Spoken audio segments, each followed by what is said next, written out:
La ilaha illallah Muhammadur Rasulullah.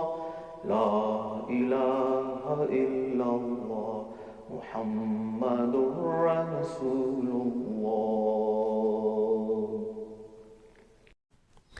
Nah ini, jadi inilah pembagian zikir itu ya. Jadi satu tadi sholat, dua baca Quran, tiga mengingat mengucapkan sifat-sifat Allah Subhanahu Wa Taala. Kemudian yang keempat memberikan nasihat atau tarbiyat dan tabligh. Oke, tadi apa pertanyaannya? Jika kita sering berzikir, manfaat apa yang akan kita dapatkan gitu? Jadi sekarang faidah ya daripada berzikir. Hujur juga di sini menyampaikan faidah-faidah zikir ya yang akan didapatkan oleh setiap orang yang melakukan zikir. Di sini Hujur ada menyampaikan 12 faedah dari zikir itu. Jadi yang pertama kita akan meraih ridho Allah ya, waridwanu minallah. Waridwanu minallahu akbar. Jadi kita akan mendapatkan ridho Allah yang maha besar ya. Kenapa? Kita kalau memuji-muji seseorang gitu kan, ya ini dalam kehidupan sehari-hari orang ya mau melamar itu kan nggak pernah dia mencaci maki, oh kamu ini begini, oh kamu ini begini gitu, kamu ini jelek, nah ini bagaimana bisa menyatu gitu kan? Bagaimana tumbuh cinta? Justru malah dia akan tumbuh apa? Kebencian yang ada gitu kan? Nah kita juga untuk mendapatkan ridho Allah Subhanahu Wa Taala itu pujilah Allah itu dengan cara zikir tadi itu. Pilih mau zikir yang mana. Kalau sholat bukan pilih lagi, itu utama. Wajib. Tiap hari wajib dilaksanakannya gitu kan. Nah untuk yang lain tinggal kita pilih sifat-sifat Allah yang mana yang mau kita ini kan kepada Allah Subhanahu Wa Taala itu kan yang kita mau sampaikan pada Allah Subhanahu Wa Taala. Semakin banyak kita berzikir pada Allah maka semakin dekat juga dan Allah akan semakin ridho juga kepada kita ya. Itu yang pertama, kita akan mendapatkan ridho Allah Subhanahu Wa Taala seperti dalam surat Al-Fajr tadi ya. Allah ridho kepada kita, kita juga ridho kepada Allah. Itu hasil daripada zikir ya, daripada mengingat Allah sehingga akhirnya kita diperkenankan masuk ke dalam surganya. Kemudian yang keduanya akan mendapatkan ketenangan batin seperti di dalam ayat yang Bapak tadi bacakan, surat Al-A'raf ayat 29 ya. Ala bizikrillahi tatmainul qulub. Jadi zikir itulah yang akan mendatangkan ketenangan jiwa ya. Ketenangan jiwa. Inilah yang akan menyelamatkan kita di dunia dan di akhirat. Kalau tenang, hati kita tenang seperti kalian mau ujian, mau ulangan, jangan gelisah ya. Kegelisahan aplikasikan dalam bentuk apa? Belajar itu ya. Nah, dengan belajar itu dan berdoa kepada Allah sambil mengingat Allah ya, nah kita akan diberikan ketenangan. Sehingga di dalam ujian pun tenang saja. Bisa isi, tidak bisa ya sudah, mau apa lagi gitu kan? Nggak usah pingsan di situ ya. Kenapa yang pingsan itu di situ? Karena dia tidak mampu, takut, malu dan sebagainya gitu kan? Itu. Nah, kesalahannya dia berarti tidak berusaha sebelumnya. Nah, kalau kita berusaha gitu. Sehingga usaha itu bukan berarti kita akan jadi bisa. Ya. Tetapi usaha di dalam usaha itu ada ridho Allah. Nah, ridho Allah itu bentuknya ada syari, ada khair. Ada yang kita enggak suka, ada yang kita suka masalahnya. Ya. Yang syari itu yang buruk. Kita sudah menghafal, kita sudah berusaha, tapi kok enggak lulus gitu kan. Tapi tetap karena kita ridho kepada Allah Ta'ala, Allah pun nanti akan ridho kepada kita. Bukan berarti kita tidak akan masuk surga. Ya, surga Allah Ta'ala.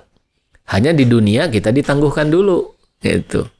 Apalagi khair takdirnya. Sudah menghafalkan.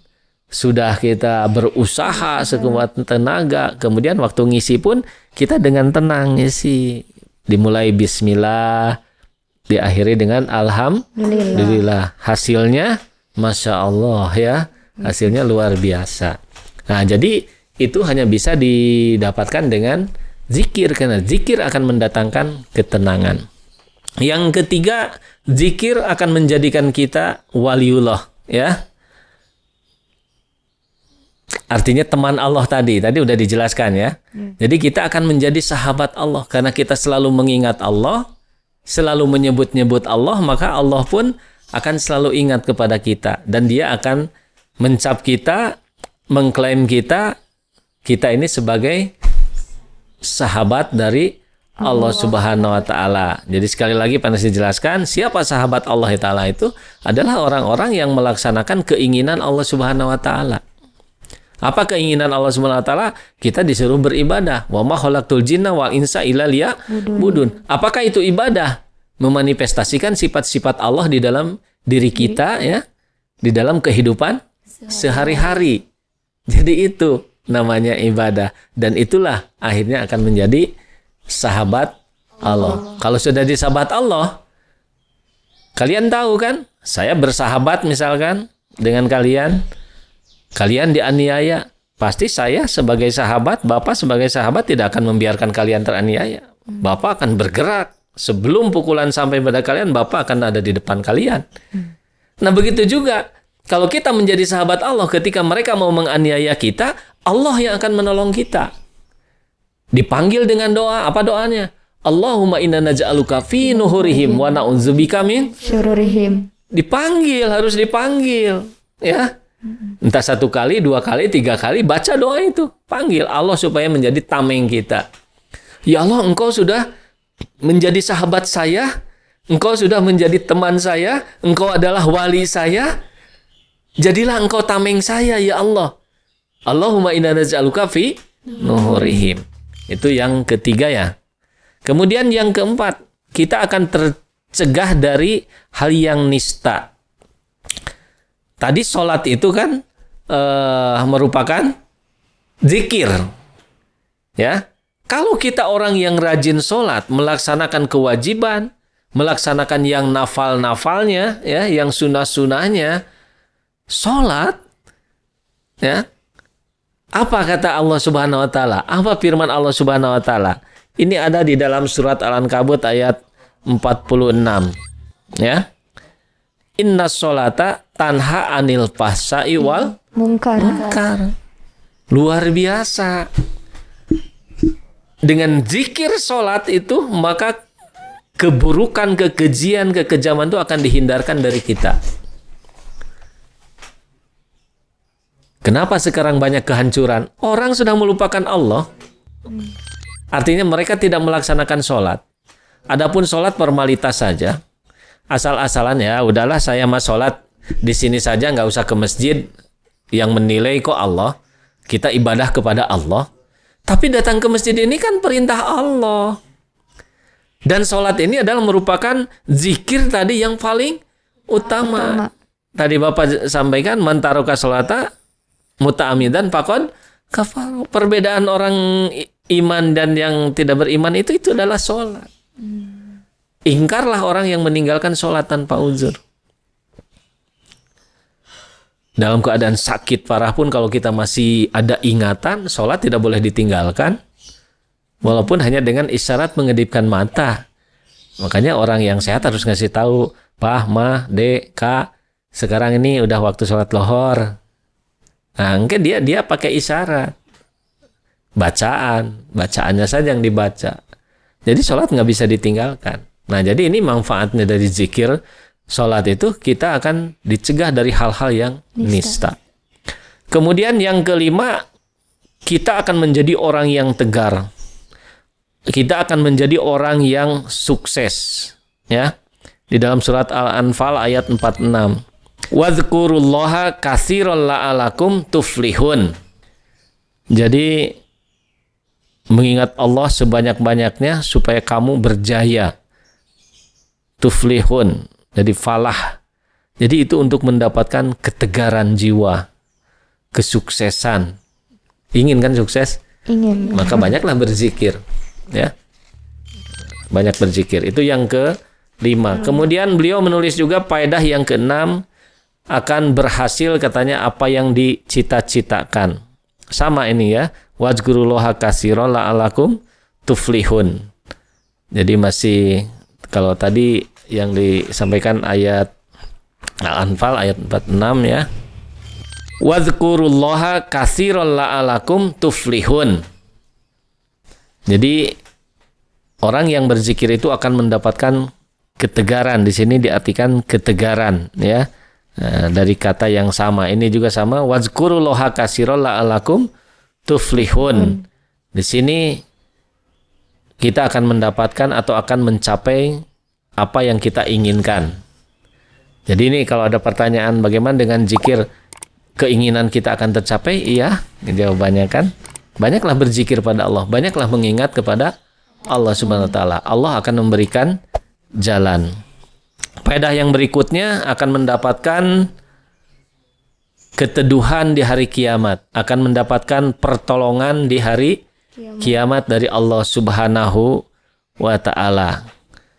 Kemudian yang kedelapan, dengan banyak mengingat Allah Subhanahu wa taala, doa kita akan didengar oleh Allah Subhanahu wa taala. Doa kita akan dikabulkan. Kemudian yang ke-9, Allah akan mengampuni dosa-dosa kita. Ya.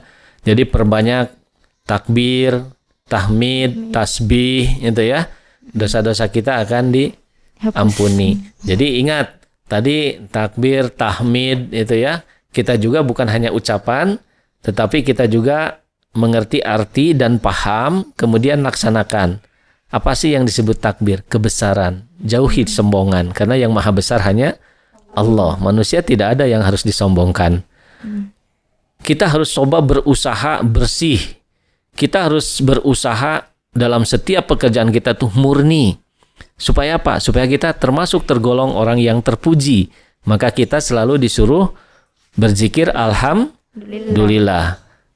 Kita ingin menjadi orang yang suci, karena orang yang suci akan dikasihi Allah, gitu kan?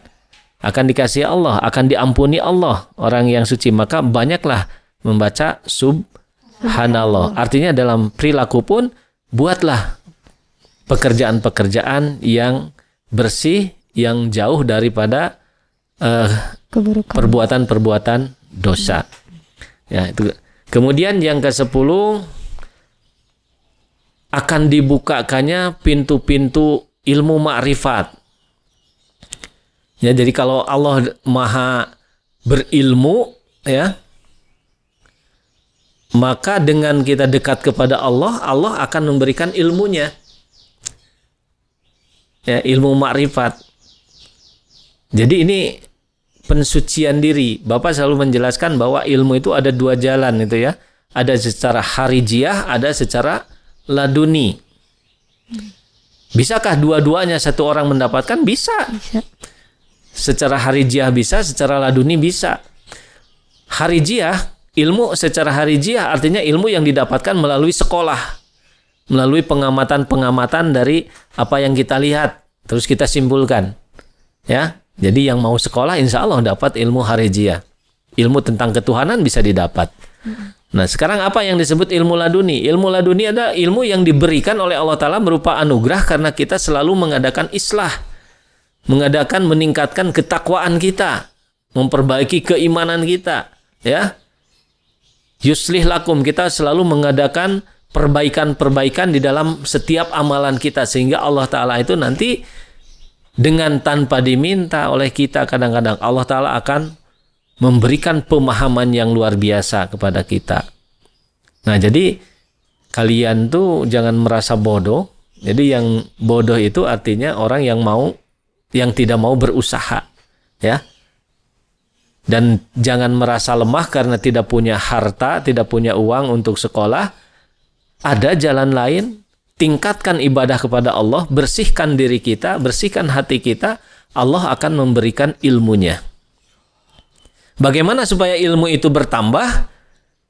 Nah, ilmu yang sudah ada, salurkan, berikan, sampaikan kepada orang lain, maka Allah akan memberikan ilmu yang lain yang belum kita pahami. Nah, itu jadi itu kuncinya ya. Dan teruslah berdoa, Robbi zidni ilman warjukni Rahman. Robbi zidni ilman warjukni fahma. Jadi itu yang keberapa? Allah akan memberikan ilmu ma'rifat. Jadi kita harus banyak mentafakuri ya, mempergunakan akal. Bagaimana ciptaan-ciptaan Allah Subhanahu wa taala itu kita harus pelajari. Kemudian yang ke-11, Allah akan menciptakan ketakwaan di dalam diri kita. Ya.